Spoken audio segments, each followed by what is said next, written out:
In our last video, I set out the Orthodox theory of parliamentary sovereignty and the idea that the Westminster Parliament can make or unmake any law it sees fit. We also discussed Parliament's continuing sovereignty, that each Parliament is created with the same power as the previous Parliament, and so Parliament can never give away its power. We also talked about how this theory assumes that Acts of Parliament are all created the same way. There are therefore, paradoxically, limits to Parliament's lawmaking power in order to preserve its unlimited lawmaking power. This raises a fundamental question that is the topic of this video. Can Parliament change how it makes laws? And if so, what implications does this have for our understanding of parliamentary sovereignty? So to recap, in order to make a valid Act of Parliament, you need a bill to be passed by the House of Commons, House of Lords, and granted royal assent by the monarch. This model therefore assumes that the House of Commons and House of Lords have a co-equal role in making legislation. And while historically the House of Commons and the unelected House of Lords had equivalent powers, the Lords' constitutional status has been significantly weakened today. As the House of Lords is unelected, it would be constitutionally dubious for it to exercise equivalent powers to the elected House of Commons, as this would undermine the UK's status as a democracy. And it is due to clashes between the increasingly democratic House of Commons and the unelected House of Lords that was crucial to the Lords having a diminished status today. In the late 19th and early 20th century, as the House of Commons became increasingly democratic, successive policies of various Liberal-led governments were defeated by the Conservative-dominated House of Lords. It should probably be of no surprise that the Chamber, which at the time consisted largely of aristocrats, skewed Conservative. The most significant of the bills that were blocked by the Lords were several attempts at introducing Home Rule, a form of devolution for Ireland. Home Rule was the most divisive political question of the time. In crude terms, you can think of it as Brexit but with guns. Things came to a head in 1909 and 1910 when the House of Lords defeated the Liberal government's People's Budget, which sought to introduce new taxes on land and incomes to fund new social welfare programmes. In response, Liberal Prime Minister H.H. Asquith threatened to appoint hundreds of new peers in the House of Lords in order to make sure that the Conservatives would lose the majority, unless the Lords voluntarily agreed to a reduction in their power. The Lords capitulated and agreed to the Parliament Act 1911. This limited the Lords' ability to delay money bills that deal exclusively with taxes, loans and public money, to just 1 month, and removed the Lords' ability to veto other bills. Instead, the Lords could only delay these bills for 3 successive sessions, which works out at approximately 2 years. The new Parliament Act was used for the first time in 1914 when 2 acts both received royal assent on the 18th of September 1914, upon the outbreak of World War I. These were the Welsh Church Act of 1914 and the Government of Ireland Act 1914, also known as the Third Home Rule Bill. But both acts would not come into force until after the war ended. And in Ireland's case, the Government of Ireland Act 1914 was soon overtaken by the winds of history. Following a failed rebellion in 1916, Ireland would descend into a war of independence from 1919 to 1921. This would result in the eventual partitioning of Ireland with the creation of the Irish Free State, now known as Ireland, and Northern Ireland, which remained a constituent part of the UK. But back to the House of Lords. The Lords' power to delay legislation was reduced again to just 1 year with the passing of the Parliament Act 1949. Controversially, this legislation was itself passed using the Parliament Act 1911 procedure. In other words, while the House of Lords did agree to the original Parliament Act in 1911, it did not agree to the Parliament Act 1949. The Parliament Acts posed a challenge to the Orthodox theory of parliamentary sovereignty. Had Parliament created a new way of making legislation? One which did not need the approval of the House of Lords, and if so, how can we say that Parliament's sovereignty is continuing, that each Parliament is created anew with the same powers as the previous Parliament? This question lay at the heart of the seminal case of Jackson and the Attorney General. The applicant in Jackson challenged the legality of the Hunting Act 2004, which banned the hunting of most mammals with dogs. The main target of the act was fox hunting, and the late 90s and early 2000s in the UK saw huge protests outside Parliament while the bill was being debated, with some of these protests turning violent. Central to the applicant's case in Jackson was the fact that the Parliament Act 1949, which reduced the Lords' delaying power from 2 years to 1 year, was passed using the Parliament Act Procedure 1911, in other words, without the Lords' approval. The applicant argued that this was unlawful. They contended that as Parliament's sovereignty is continuing, each Parliament has the same powers as those which preceded it. Accordingly, an Act of Parliament could only be made in one way and one way only, with the approval of the House of Commons, House of Lords, and granted royal assent by the monarch. So if that's the case, how did the Parliament Act 1911 work? Well, according to the applicant, the Parliament Act created a new way of making secondary or subordinate legislation. Secondary legislation is law created by government ministers or other bodies under powers granted to them by an Act of Parliament. The regulations made by the Health Secretary during the coronavirus pandemic, for example, are an example of secondary legislation. The devolved institutions also make secondary legislation. Parliament has conferred on them the power to make laws in specific areas devolved to them. Importantly, secondary legislation is amenable to judicial review. Courts are tasked by the Constitution to assess whether a decision maker acted lawfully.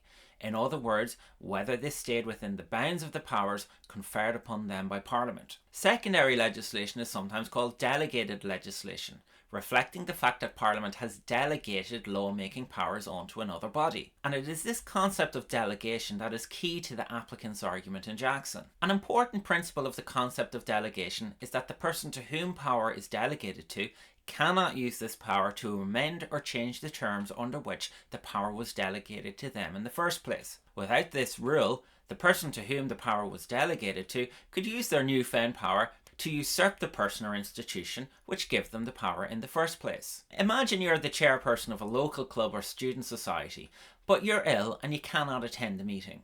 So you delegate your power to somebody else to chair the meeting instead. But in this meeting, they use their new powers to declare themselves the new permanent chair. You would argue that that person to whom you delegated your power to was only temporarily conferred with this power, and so they could not use their new power to change this fundamental condition upon which the power was conferred. Similarly, imagine if you meet a genie who grants you 3 wishes. Your first wish is most likely to be, "I wish for more wishes."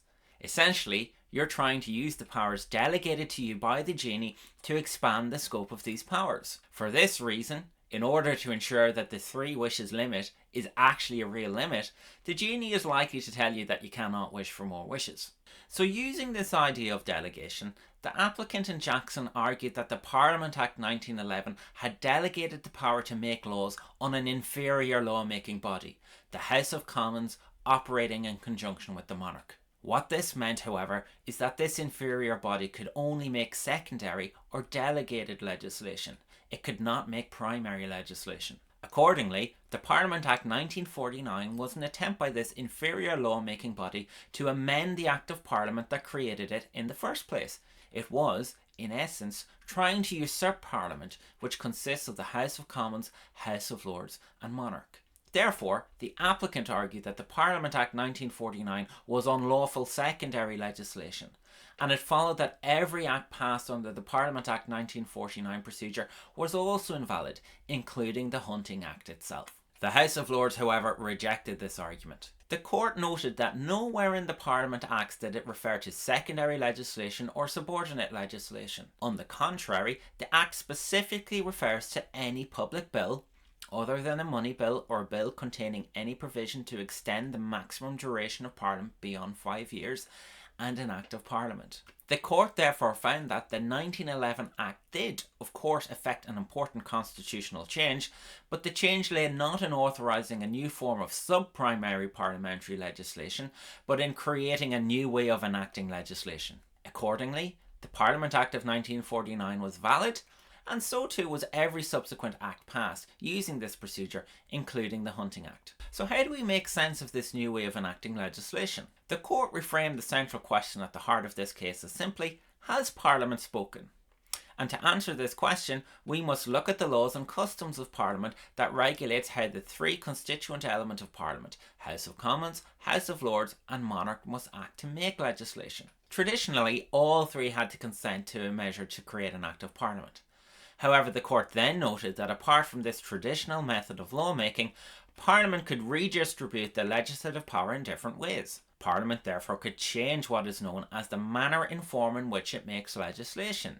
Therefore, the 1911 Act created a new method of ascertaining the declared will of Parliament.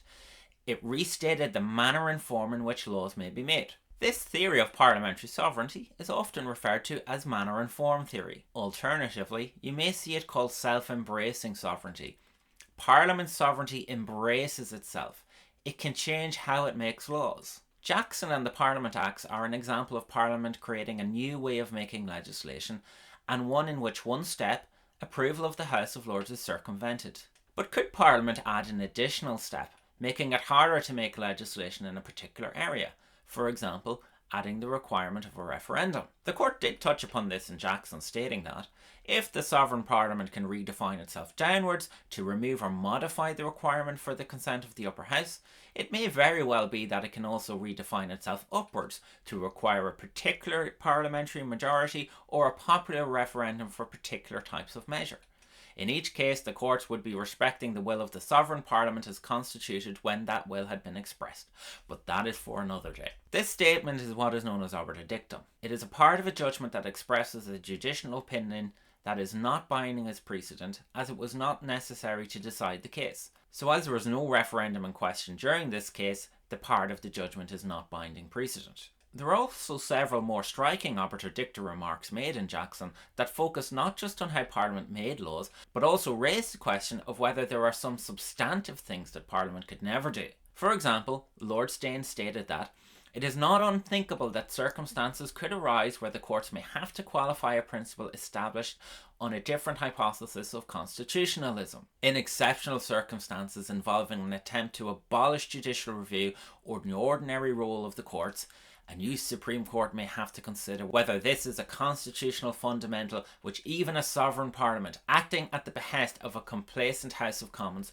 cannot abolish. Lord Hope added, parliamentary sovereignty is no longer, if it ever was, absolute. It is no longer right to say that its freedom to legislate admits of no qualification whatsoever. Step by step, gradually but surely, the English principle of the absolute legislative sovereignty of Parliament is being qualified. The rule of law enforced by the courts is the ultimate controlling factor on which our constitution is based. The fact that your lordships have been willing to hear this appeal and to give judgment upon it is another indication that the courts have a part to play in defining the limit of Parliament's legislative sovereignty. Again, these comments are not part of the binding ratio decidendi aspect of Jackson. They are strictly obiter, and so we do not currently have a legally binding judgment that finds that there is something substantive which Parliament cannot do. It's also important to note that some scholars view the rule of law as integral to what Parliament does, and so it is incorrect to think of parliamentary sovereignty as somehow in conflict with the rule of law. As Parliament expresses its will through law, it follows from this argument that parliamentary sovereignty requires law and the courts. This requires us to rethink the idea of an adversarial relationship between Parliament and the courts. Some also argue that we need to rethink the idea of sovereignty and the notion that one institution in the Constitution possesses it. But these are theoretical discussions for another day, and I'll leave a link to some of these papers and ideas in the video description below. So is Parliament still sovereign?